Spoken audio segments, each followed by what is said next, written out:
ఓం సాయిరామ్ శ్రీమాత్రే నమః. మా బిడ్డలందరికీ నమస్కారం ఫ్రెండ్స్. ఎలా ఉన్నారండి? ఏం చేస్తున్నారు? అందరూ బాగున్నారు కదూ. మన అమ్మ దయ వలన అందరూ బాగున్నారని, బాగుండాలని మనస్ఫూర్తిగా అమ్మవారిని వేడుకుంటూ, అమ్మవారి కృప కరుణ కటాక్షములు మనందరిపైన నిండుగా మెండుగా ఉండాలి అని మనస్ఫూర్తిగా అమ్మను కోరుకుంటూ ఈరోజు వీడియో అయితే స్టార్ట్ చేస్తూ ఉన్నాను ఫ్రెండ్స్. మీరందరూ కూడా సంతోషంగా క్షేమంగా ఎప్పుడు ఆరోగ్యంగా ఉండాలని ఎప్పుడు అమ్మవారి దగ్గర నేను ప్రేయర్స్ అయితే పెడుతూ ఉన్నానండి. మనస్ఫూర్తిగా వేడుకుంటూ ఉన్నాను. ఇక ఈరోజు వీడియోలో అమ్మవారి సందేశం ఏంటి అంటే కనుక, పట్టరాని సంతోషాన్ని ఇచ్చేటటువంటి గొప్ప శుభవార్తతో నీ దుర్గమ్మను వచ్చాను, కాదని నన్ను వెనక్కి వెళ్ళేలా చేయవద్దు, తప్పకుండా ఆలకించి నీ మనసును ప్రశాంతంగా ఉంచుకో అంటున్నారు. అమ్మవారు ఏది చెప్పినా కూడా దానిలో అర్థము పరమార్థము దాగి ఉంటుందని మనందరికీ తెలుసు కదా ఫ్రెండ్స్. మరి మనందరం అమ్మవారి సందేశాన్ని తెలుసుకునే ముందు మీకందరికీ ఒక చిన్న రిక్వెస్ట్ అండి. మన ఛానల్ని ఎవరైతే కనుక కొత్తగా చూస్తూ ఉన్నట్లయితే ప్లీజ్ అండి తప్పకుండా సబ్స్క్రైబ్ చేసుకోండి. మీకు వీడియో నచ్చినట్లయితే చిన్న లైక్ ఇవ్వడం మాత్రం మర్చిపోవద్దు. ఫ్రెండ్స్కి షేర్ చేయండి. అలాగే అమ్మవారి సందేశం గురించి తెలుసుకుందాం. అమ్మ బిడ్డ, నీ కోసం నేను పట్టరానంత సంతోషాన్ని ఇచ్చేటటువంటి గొప్ప శుభవార్తను తీసుకొచ్చాను. ఎప్పటి నుంచో అడుగుతున్నావు కదా అమ్మా, నా కోసం అంటూ ఏది కూడా ఇంతవరకు ఎలాంటి సంతోషము ఇచ్చేటటువంటి వార్తను నువ్వు నాకు అందివ్వలేదు తల్లి. ఎప్పుడు కూడా ఈ సమస్యలు అలాగే కష్టాలతో విసిగిపోతూ నా మనసును అసలు నా ఆధీనంలోనే లేకుండా ఎప్పుడు గందరగోళమైనటువంటి ఆలోచనలతోనే నిండిపోయి ఉన్నటువంటి నా మనసుకు కాస్త ప్రశాంతంగా అనిపించేటటువంటి వార్త అసలు ఉంటుందా? నువ్వు నా కోసం అది తీసుకొస్తావా అని అడుగుతూ ఉంటావు కదూ. ఈ దుర్గమ్మ నీ కోసమై పట్టరాని సంతోషాన్ని ఇచ్చేటటువంటి గొప్ప శుభవార్తను ఈరోజు నీకు తెలియజేసేందుకై నీ ముందుకు రాబోతున్నాను. మరి నేను ఏ విధంగా రాబోతున్నానో నీకు కూడా తెలియదు.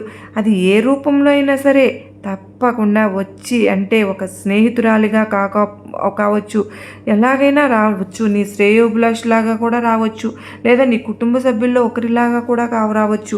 వారి ద్వారానే నీకు కావలసినటువంటి మాటను తప్పకుండా నీకు అందిస్తాను.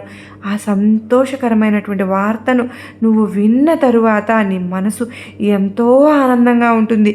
అది మాత్రం నేను నీకు హామీ ఇచ్చి మరీ చెబుతున్నాను. ఎన్నో రోజుల నుంచి నీ కష్టాలను సమస్యలను చూడలేక నువ్వు ఎంత నలిగిపోతున్నావో, ఆ సమస్యల్లో నేను చూడలేకపోయాను తల్లి. అంతే బాధపడుతూ నేను కూడా ఉన్నాను. నా బిడ్డలు బాధపడుతూ ఉంటే నేను ఎలా చూస్తూ ఉండగలను చెప్పు?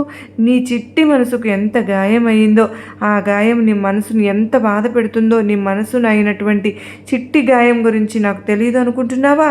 చూడు బంగారు తల్లి, కష్టకాలం వచ్చిందని ఇలా భయపడుతూ కూర్చుంటే ఎలా అమ్మా? కష్టాన్ని కనుమరుగయ్యే వరకు తరిమి తరిమి కొట్టాలి. అప్పుడు నువ్వు ధైర్యంగా ఉండాలి, ధైర్యంగా ముందడుగు వేయాలి. ఆ వెనుక నేను ఉన్నానని మనసారా నమ్మాలి. నన్ను నమ్మవని ఎందుకు చెప్పమని చెప్తున్నానో తెలుసా?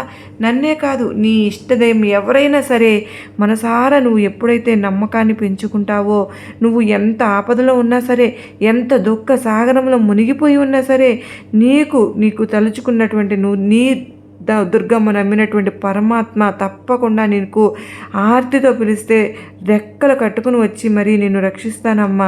ఇందులో ఎలాంటి అనుమానం లేదు తల్లి. నువ్వు అనుకోవచ్చు, అమ్మా నా మనసులో ఉన్నటువంటి బాధ గురించి నేను చెబితే కానీ తెలియదా నీకు? అలాగే నా సమస్యల గురించి ప్రతిరోజు నీ దగ్గర విన్నవించుకుంటున్నానే కదా, వినట్లేదేమో అని నువ్వు ఎప్పుడు అనుకోవద్దు తల్లి. నాకు నా బిడ్డల కళ్ళల్లో నీరు తెలుసమ్మా. వారి మనసులో దాగి ఉన్నటువంటి బాధ కూడా తెలుసు. కనుక్కునే వెంటే ఉండి నేను వారిని రక్షించుకుంటున్నాను. నేను వారి బాధలను తీసుకుంటున్నాను. సమస్య మీది అయినప్పుడు, కింద పడినప్పుడు నేను ఆ ధైర్యాన్ని చూపకుండా, ధైర్యాన్ని అవకాశమే ఇవ్వనివ్వకుండా, ఆనందాన్ని చేజార్చుకోకుండా ఎప్పుడైతే అధైర్యానికి మనసులో అవకాశం ఇస్తావో అప్పుడు నన్ను పూర్తిగా నువ్వు నా సమస్యల్లో కొట్టుముట్టాడుతూ ఉంటావు అని, నీ ప్రతిబింబం నువ్వు చూసేటటువంటి దానిపై ఆధారపడి ఉంటుందని, నీ భవిష్యత్తు ఎలా ఉంటుందనేది నీ ఆలోచన విధానం పైన మాత్రమే ఆధారపడి ఉంటుంది బిడ్డ. కనుక నీ ఆలోచన విధానం ఎలా అయితే ఉంటుందో నువ్వు నడుచుకునేటటువంటి విధానం కూడా అలాగే ఉంటుంది. సమస్యలు కష్టాలు ఎదురైనప్పుడు నువ్వు అక్కడితో ఆగిపోవటం కాదమ్మా అర్థం. ఆ తరువాత నువ్వు వేయబోయేటటువంటి అడుగు అసలు ఎవరికీ కూడా అర్థం కాని విధంగా అలాగే తిరుగులేనిదై ఉంటుంది అని నువ్వు అర్థం చేసుకోవాలి. అందుకే భగవంతుడు కొన్ని సమస్యలకు నీ ముందుకు వచ్చేలా చేస్తాడు. వాటిలో నువ్వు మునిగిపోవాలని కాదమ్మా అర్థం, వాటి నుండి నువ్వు కొన్ని గుణపాఠాలను నేర్చుకోవాలనే ఆయన ఆకాంక్షిస్తాడు. ఏమీ తెలియనటువంటి వయసులో నువ్వు ఎన్ని విధాలుగా బాధలను అనుభవించావో, అన్నీ తెలుసుకున్నటువంటి వయసులో కూడా అన్ని రకాల బాధలను చవిచూసావు, అన్ని సమస్యలను ఎదుర్కొన్నావు. కష్టకాలం అంతా ఒకేసారి నీ మీద పడినా కూడా అంత కష్టాన్ని నువ్వు ఓర్పుగా భరించావు తల్లి. నేను ఒప్పుకుంటానమ్మా, నువ్వు ఎంత ఓర్పుగా నీ సమస్యలను భరించావో అలాగే ప్రతి ఒక్కరితోనూ నీకున్న సమస్యలు కూడా చెప్పుకోకుండా అందరితోనూ నవ్వుతూ నీ ముఖంపై ఉన్నటువంటి చిరునవ్వును మాత్రం ఎప్పుడు కూడా చెదరనివ్వకుండా నలుగురితోనూ సామాన్యంగానే ఉన్నావు. అలాగే నీకు ఉన్నటువంటి కష్టం వలన నువ్వు ఎవరిని కూడా ఇప్పటి వరకు అయితే చెయ్యి చాచి అడిగేటటువంటి పరిస్థితి కూడా తెచ్చుకోలేదు. అయితే ఒకటి గమనించావా బిడ్డ, నీకు ఎన్ని సమస్యలు ఉన్నా అలాగే ఎన్ని ఆందోళనకరమైనటువంటి పరిస్థితులు ఏర్పడినా ఇప్పటి వరకు నువ్వు ఎవరి ముందు తల వంచుకునేటటువంటి పరిస్థితి అయితే నీకు దుర్గమ్మ నేను కల్పించలేదు చూడు. అలాగే ఎవరి ముందు కూడా చేయి చాపి అడిగేటువంటి పరిస్థితి నీకు వచ్చిందా? ఏ రోజు కూడా తీసుకురాలేదు కదూ. ఇవన్నీ తెలియనటువంటి కొంతమంది నీచులు కానీ లేదా నిన్ను ఇబ్బంది పెట్టేవారు కానీ వారికి నీ గురించి నీ మంచి మనస్తత్వం గురించి తెలియక నిన్ను ఏదో ఒక రకంగా బాధ పెట్టాలని చూస్తూ ఉన్నారు.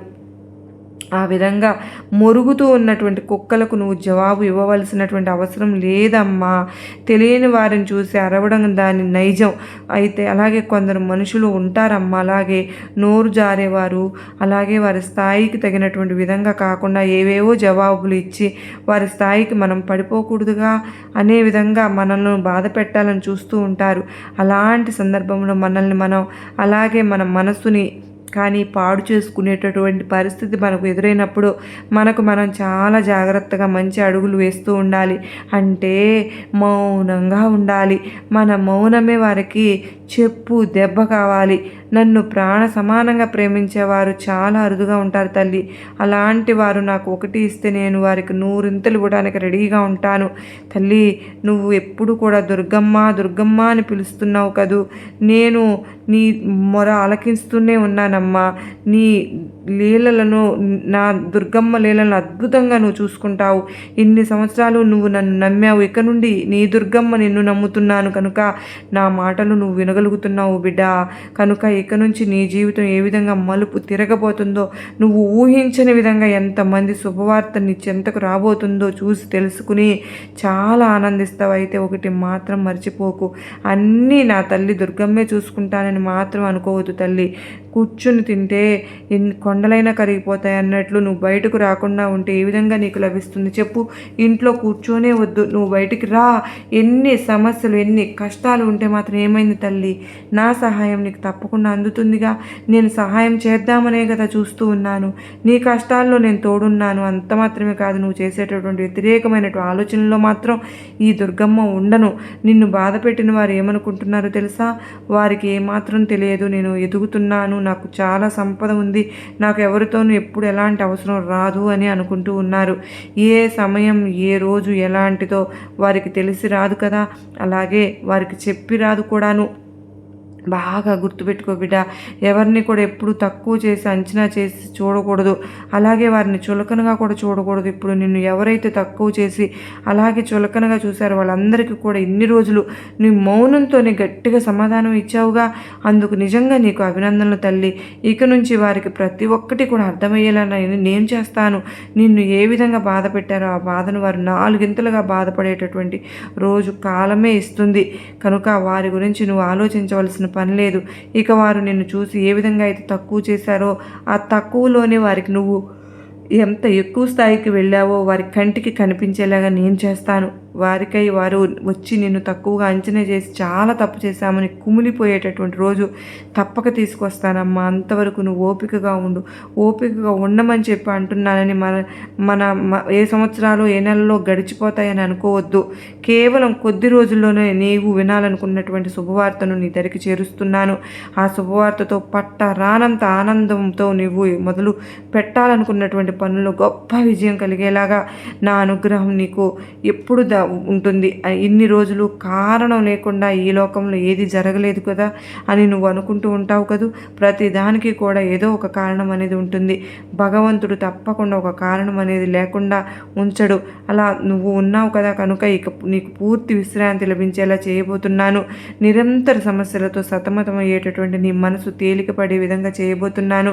ఈ దుర్గమ్మ అంతవరకు ఓపికగా ఎదురు చూస్తూ ఉండు తల్లి. కేవలం కొద్ది రోజులు మాత్రమే సంతోషంగా కాదమ్మా, నీకు శాశ్వతంగా సంతోషం అనేది నీ ముంగిట్లో ఉండేటట్లుగా నేను చూస్తాను. నీ దుర్గమ్మ నీతో ఉండగా నీకు భయం ఎందుకు తల్లి అని అత్యద్భుతమైన సందేశంతో అమ్మవారైతే మనకు వచ్చారు కదా ఫ్రెండ్స్. ఈ సందేశం మనందరికీ కూడా నమ్మకాన్ని, ధైర్యాన్ని కలిగించింది కదా, నచ్చింది కదా. నచ్చినట్లయితే మరికొంతమంది అమ్మ బిడ్డలకు షేర్ చేయండి. అమ్మవారి బిడ్డలకు ఈ సందేశం అనేది చేరగానే వారి జీవితాల్లో ఎటువంటి సమస్యలు ఉన్నా ఖచ్చితంగా అమ్మవారు తొలగించేస్తారు. మనందరినీ అమ్మవారు ఆశీర్వదించాలని మనస్ఫూర్తిగా మరొక్కసారి కోరుకుంటూ మరొక చక్కని అమ్మవారి సందేశంతో మరలా కలుస్తానండి. అంతవరకు నమస్కారం. సర్వేజనా సుఖినో భవంతు.